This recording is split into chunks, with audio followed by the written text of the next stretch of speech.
안녕하세요. 저는 30대 아들을 둔 50대 후반 아줌마예요. 제 아들은 연애 중 사고를 쳐서 6개월 만에 급하게 장가를 가게 됐습니다. 저는 일찍이 혼자가 됐지만 지방에 작은 상가를 하나 가지고 있고 보험일도 해서 혼자 생활하는 데는 모자람이 없습니다. 하지만 사돈댁에서는 저희 집이 홀어머니의 외아들이라고 탐탁지 않아 있어요. 아들 결혼 준비하면서 제일 골치가 아팠던 건 집 문제였습니다. 있는 돈을 끌어모으면 지방이라 아파트 한 채는 제가 해줄 수 있었지만 제 노후도 있지 않습니까? 저는 노후에 누추하게 사는 게 너무나도 두려운 사람이기에 돈이 있어도 아끼고 또 아끼는 성격입니다. 그래서 집은 못 해주고 아들 빌라 전셋집에 보태라고 1억을 내어주었습니다. 하지만 며느리와 사돈은 아파트를 해주지 않는 저에게 불만이 있는 눈치였습니다. 며느리는 상견례 내내 입이 오리처럼 대빨 나와서 뚱해 있었죠. 며느리 친정은 집에 환자가 있어 형편이 좋지 않다고 들었습니다. 그래서 예단은 생략하기로 했고 혼수도 지들끼리 알아서 하던지 말던지 냅뒀어요. 그런데 며느리가 아들을 통해서 예물 얘기를 전해왔습니다.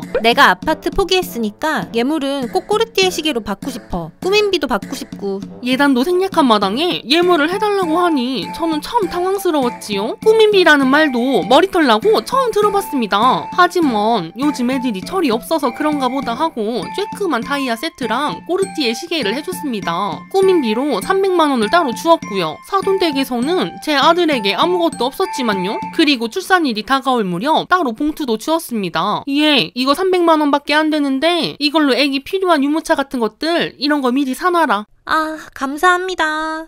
그렇게 몇 달 후 며느리는 출산을 했고 산후조리원에 2주간 들어가게 됐습니다. 병원에 가서 당연히 축하도 해주었고 손주도 안아보고 저는 너무나도 행복했어요.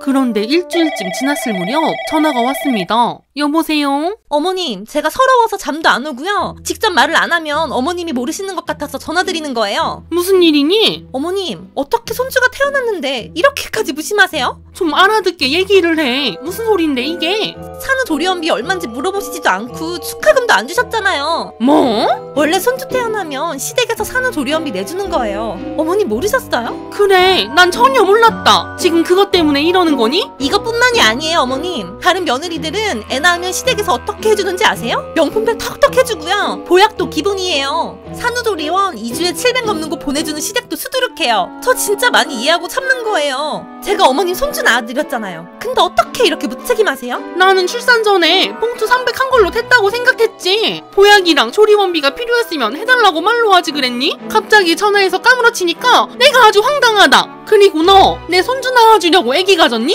결혼했으면 이들 둘이 알아서 할 일이지. 손주 낳아주고 축하금 못 받는 사람 이 조리원 와서 저 하나고요. 다른 여자들 명품백 자동차 받을 때 저는 조리원비까지 걱정해야 되는 비참한 기분. 어머님이 아세요? 저희 친정엄마가 아시면 얼마나 속상하시겠어요.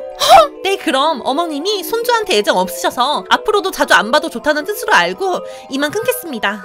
참! 손이 덜덜 떨리고 심장이 두근거려 청심환을 먹은 후에 아들에게 퇴근 후 집으로 오라고 전화를 걸었습니다. 아들에게 며느리와의 대화 내용을 얘기하니 갑자기 눈물을 뚝뚝 흘리며 평소 며느리가 아파트 사는 친구들과 비교질을 하며 아파트 안 해왔다고 불만이 많다는 겁니다. 아들은 이혼하고 싶다고 엉엉 울더라고요. 저는 산후조리원비 안 해줬다고 손주를 안 보여주겠다는 며느리의 되바라진 태도에 피가 거꾸로 솟았고 제 아들이 불쌍해서 가슴을 치며 울었습니다. 그래서 친구들에게 고민을 털어놓았어요. 아니, 어디서 그렇게 싸가지 없는 게 굴러 들어왔어? 돈 맡겨놨대?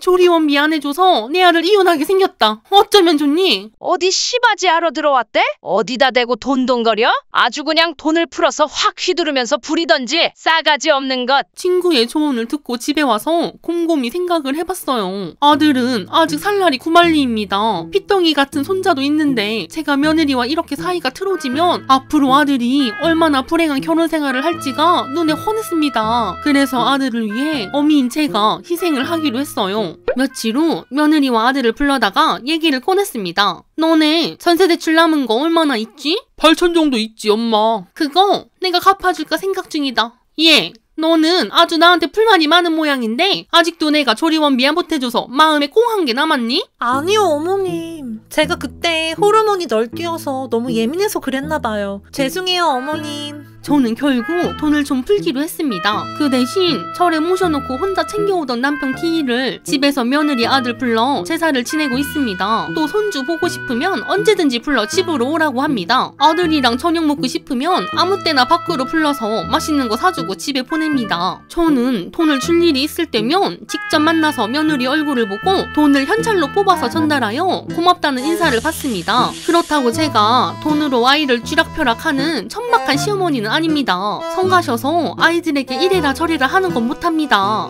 저는 첫째도 둘째도 제 아들의 행복만을 바랄 뿐입니다. 하지만 그렇게 시댁이 돈돈 거릴 거면 알아서 키워라 하고 며느리에게 나름 눈치를 주는 것이죠. 저도 멍청한 뒷방 늙은이가 되지는 않을 생각입니다. 아들 가진 게 죄인가요? 언제부터 돈 못 해주면 시부모 취급도 못 받게 된 건지 천박한 세태가 너무 슬프고 모든 것이 허무하게 느껴집니다.